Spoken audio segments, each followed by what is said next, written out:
Marxist communist പാർട്ടിയുടെ ഒരു കറകളഞ്ഞ നേതാവായിരുന്നു ശ്രീ എം ലോറൻസ്. അദ്ദേഹം പൊടുന്നനെ മരണപ്പെട്ടു. പ്രായമുണ്ട്, പ്രായാധിക്യമുണ്ട്, അതിന് സംശയമൊന്നുമില്ല. അദ്ദേഹത്തിൻ്റെ ഒരു മകള്, 3 മക്കളാണ് എന്നാണ് എൻ്റെ ഓർമ്മ. എനിക്ക് എൻ്റെ അറിവതാണ്. അതിൽ ഒരു മകള് യഥാർത്ഥത്തിൽ അദ്ദേഹത്തെയൊക്കെ ഞെട്ടിച്ചുകൊണ്ട് ആ മകളും മകളുടെ മകനും BJP-യിലേക്ക് ചേക്കേറി. അന്ന് മുതലേ ശ്രീ ലോറൻസിന് ഇവരുമായിട്ട് അടുപ്പമില്ല. കാരണം അദ്ദേഹം സാധാരണ ഓരോ ചില നേതാക്കളുടെ മക്കളൊക്കെ ഇതേപോലെ BJP-യിലും അവിടെ ഒക്കെ പോകും. എന്നിട്ട് പുറത്തൊക്കെ കാണിക്കും, അവൻ അങ്ങനെ ചെയ്തു, ഇവൻ ഇങ്ങനെ ചെയ്തു, ഞാനുമായിട്ട് അങ്ങനെ ഇല്ല ഇങ്ങനെ ഇല്ല എന്നൊക്കെ പറയും.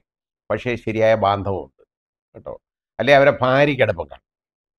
ആ രീതിയിലൊക്കെ ഇങ്ങനെയുള്ള ആളുകളുമായിട്ട്, മക്കളുമായിട്ട് ഈ രീതിയിലൊക്കെ നമ്മൾ കാണാറുണ്ട്. പക്ഷേ ലോറൻസിനെ സംബന്ധിച്ചിടത്തോളം അദ്ദേഹം അവരെ ഒരു ബദ്ധ ശത്രുവായിട്ട് തന്നെ കണക്കാക്കി. കാരണം അവർ അദ്ദേഹത്തിന് ഇഷ്ടപ്പെടാത്ത ഒരു പാർട്ടിയിലേക്ക് പോയി. അദ്ദേഹത്തിൻ്റെ അദ്ദേഹത്തിന് ചില ഐഡിയോളജി ഉണ്ടായിരുന്നു, ആശയങ്ങൾ. അതുമായിട്ട് പൊരുത്തപ്പെടാത്തത് കൊണ്ട് അദ്ദേഹം അവരെ ഒഴിവാക്കിയതാണ് യഥാർത്ഥത്തിൽ. അത് എല്ലാവർക്കും അറിയാവുന്ന ഒരു കാര്യമാണ്.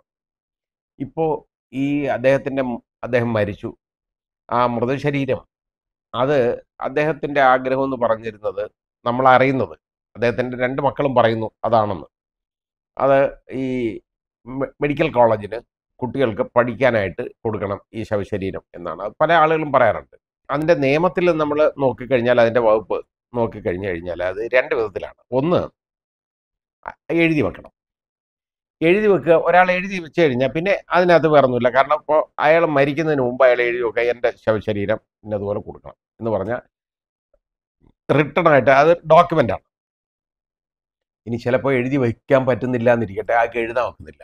അങ്ങനെയുള്ളപ്പോൾ എന്താണെന്നറിയോ, വേർഡ് സ്പോക്കൺ, അതായത് പറയുന്ന വാക്കുകളിലൂടെ തന്നെ അത് വെളിവാക്കണം. അത് മുതിർന്ന 2 ആളുകൾ, മുതിർന്നെന്ന് പറഞ്ഞു കഴിഞ്ഞാൽ പ്രായപൂർത്തിയായ 2 പേര്, ഒരാൾ പോരാ, കേട്ടാൽ പോരാ, 2ഓ അതിലധികമോ ആളുകളുടെ സാന്നിധ്യത്തിൽ അയാൾ പറയണം. കാരണം എൻ്റെ ശരീരം ഇന്നതുപോലെ കൊടുക്കണം. അദ്ദേഹത്തിൻ്റെ 2 മക്കൾ പറയുന്നു ഇങ്ങനാണെന്ന്. അപ്പോൾ ഈ 3ാമത്തെ മകള് വലിയ ബഹളവും വഴക്കും വയ്യാവേലിയായിട്ട് അവിടെ വന്നു. അതുവരെ ലോറൻസിനെ വേണ്ടാതിരുന്ന ആൾ, ചിലപ്പോൾ അതൊരു പശ്ചാത്താപമായിരിക്കാം, നമുക്കറിയില്ല. അത് ഇറ്റ് ഡിപ്പെൻസ്. എന്തായാലും ശരി, വളരെ വലിയ ഷോ ആണ് അത് നടത്തിയത്. ഒരു മൃതശരീരത്തോട് കാണിക്കേണ്ട ഒരു സാമാന്യ മര്യാദ എന്ന് പറയുന്ന അതാണ്.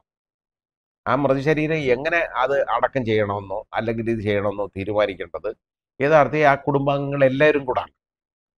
അല്ലെങ്കിൽ അദ്ദേഹത്തിൻ്റെ ആഗ്രഹം അനുസരിച്ച് അത് ചെയ്യേണ്ടതാണ്. അപ്പോൾ അദ്ദേഹത്തിൻ്റെ ആഗ്രഹം ഇതാണെന്ന് മക്കൾ 2 പേരും പറയുന്നു. പക്ഷേ ഈ മകള് പറയുന്നു അങ്ങനെയല്ല, അത് ചെയ്തിട്ടില്ല, അവർക്കറിയില്ല ഇങ്ങനൊരു സംഭവം ഉണ്ടായത്. അവർക്കറിയില്ല എന്ന് പറഞ്ഞാൽ അവർക്ക് അച്ഛനുമായിട്ട് അടുപ്പമില്ല, അതുകൊണ്ടാണ് അറിയാത്തത്. അതാ കാര്യം. എന്നിട്ട് ഇവിടെ വന്ന് കിടന്ന് വഴക്കുണ്ടാക്കിയിട്ട് വലിയ കാര്യമുണ്ടോ? അവസാനം അത് കോടതിയിലേക്ക് വലിച്ചഴിക്കുകയാണ്. കോടതി പോയി കഴിഞ്ഞു കഴിഞ്ഞാൽ യഥാർത്ഥത്തിൽ ബുദ്ധിമുട്ടാണ്. കാരണം ഇവർക്കിത് പ്രൂവ് ചെയ്യാൻ. കാരണം ഇവർക്ക് അറിയില്ല എന്ന് പറഞ്ഞു. അവർക്കറിയില്ല, ശരിയാണ്.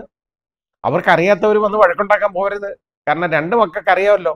2 പേര് പറഞ്ഞു ഞങ്ങളുടെ അപ്പച്ചൻ്റെ ഈ ആവശ്യം ഇന്നതാണ്, ഈ രീതിയിലായിരുന്നു വേണ്ടത് എന്ന് പറഞ്ഞാൽ ഒരു ലാസ്റ്റ് വിഷല്ലേ ഒരാളുടെ, അത് നടപ്പാക്കി കൊടുക്കേണ്ട ബാധ്യത മക്കൾക്കല്ലേ അല്ലേ? അതിനെ അവിടെ കിടന്ന് അദ്ദേഹം വളരെ വലിയ ഉദാത്തമായ ഒരു കാര്യമാണ് സ്വീകരിച്ചേക്കുന്നത്. കാരണം യഥാർത്ഥ കമ്മ്യൂണിസ്റ്റാണ്, അതുകൊണ്ടാണത്. അദ്ദേഹം അത് മരിച്ചു കഴിഞ്ഞപ്പോൾ അദ്ദേഹം മരിക്കുന്നതിന് മുമ്പ് തന്നെ അദ്ദേഹത്തിൻ്റെ ആഗ്രഹം ഇന്നതാണ്, കുട്ടികൾക്ക് പഠന ആവശ്യത്തിന് കൊടുക്കണമെന്നാണ്. മരിച്ചു കഴിഞ്ഞാൽ അങ്ങനെങ്കിലും ഒരു ഉപകാരം ജനങ്ങൾക്കുണ്ടായിക്കോട്ടെ എന്നുള്ള ഒരു കരുതലാണ് ഒരു കമ്മ്യൂണിസ്റ്റുകാരൻ്റെ യഥാർത്ഥത്തിലെ ആ ബാധ്യത അദ്ദേഹം നിറവേറ്റിയാണ്. പല കമ്മ്യൂണിസ്റ്റുകാരും എൻ്റെ ചുമതല ഞാൻ നിറവേറ്റി എന്ന് പറയുന്ന ആളുകൾ നമ്മൾ കാണാറുണ്ട്. അത് ആരാന്നൊന്നും ഞാൻ പറയുന്നില്ല. ഈ ചുമതല നിറവേറ്റുന്നതാണ് ശ്രീ ലോറൻസ് ചെയ്തതാണ് ഏറ്റവും വലിയ ചുമതല നിറവേറ്റിയത്. കാരണം എങ്ങനെയായിരിക്കണം ഒരു കമ്മ്യൂണിസ്റ്റ് എന്ന് അദ്ദേഹം കാണിച്ചാണ്, മരണത്തിൽ പോലും. പക്ഷേ അതിന് വിഘാതമായിട്ട് നിൽക്കുന്ന ആരാണെന്ന് ആലോചിച്ച് നോക്കിക്കോളൂ. ഈ BJP-യിലേക്ക് ചേക്കേറിയ ഒരു മകളും ആ മകളുടെ മകനും. ഏതായാലും ശരി, അത് അവരെ ആരും ഉപദ്രവിച്ചൊന്നുമില്ല. ആ രീതിയിൽ അത്രയും ബഹളം ഉണ്ടാക്കിയിട്ടും പോലും അവരെ ഉപദ്രവിച്ചില്ല. കാരണം മകളും പേരക്കുട്ടിയാണ്. ഏതായാലും വളരെ മോശമായി ഒരു മനുഷ്യനോട് കാണിക്കുന്ന. അദ്ദേഹം ഒരു വലിയ നേതാവായിരുന്നു.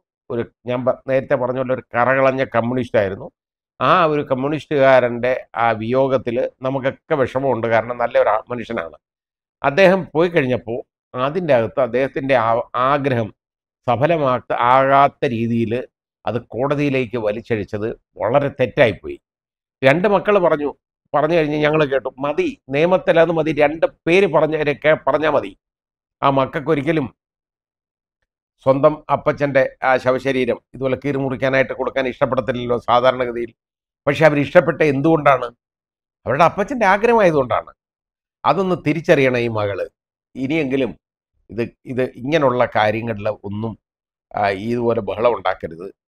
ഇതേപോലെ ചെയ്യരുത്. പണ്ടൊരിക്കൽ ഒരനുഭവം ഞാൻ കണ്ടിരുന്നു കേട്ടോ. കാര്യം, ഒരു വീടുമായിട്ട് പിണങ്ങി കിടന്ന എല്ലാം വാങ്ങിച്ച് നശിപ്പിച്ച ഒരു മകൻ ഒരു വലിയ കുടുംബത്തിലെയാണ്. ഏതാണെന്ന് ഞാൻ പറയുന്നില്ല. അവര് അവസാനം ആ ആ ആ സ്ത്രീ ഉണ്ടല്ലോ, ഇവൻ്റെ ഈ ശല്യം കാരണം വളരെ അങ്ങ് അസ്വസ്ഥയായിരുന്നു. മറ്റു മക്കളെല്ലാം അവരുമായിട്ട് വളരെ അടുപ്പത്തിലും നല്ല സ്നേഹത്തിലുമാണ്. അവര് മരിച്ചു കഴിഞ്ഞപ്പോൾ ആ ശവശരീരം സംസ്കരിക്കാനായിട്ട്, മൃതദേഹം സംസ്കരിക്കാനായിട്ട് ഉള്ള കാര്യങ്ങൾ അത് ചിതയൊരുക്കുക. അപ്പോൾ അറിയാലോ, ഒരു ഹിന്ദു സഹോദരിയാണ്.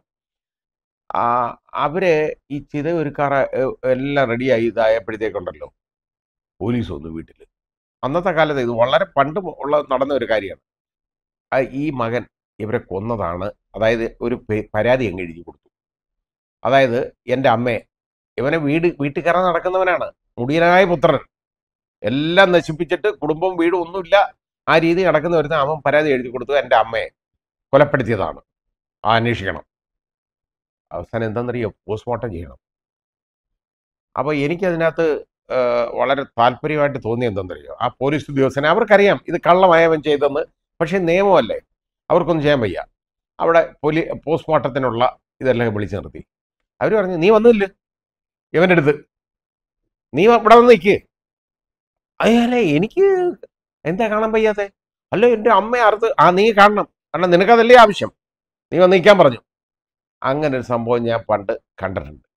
വളരെ പണ്ടാണിത്. അതായത് ഇത് 1980കളിലാണ്, 80കളുടെ ആദ്യമാണ് കാലത്താണ് ഇങ്ങനൊരു സംഭവം ഉണ്ടായത്. എന്ന് പറഞ്ഞ പോലെ ഇത് ചില മക്കൾക്ക് ഉള്ള ഒരു ഇടപാടാണ് ഇതുപോലെ.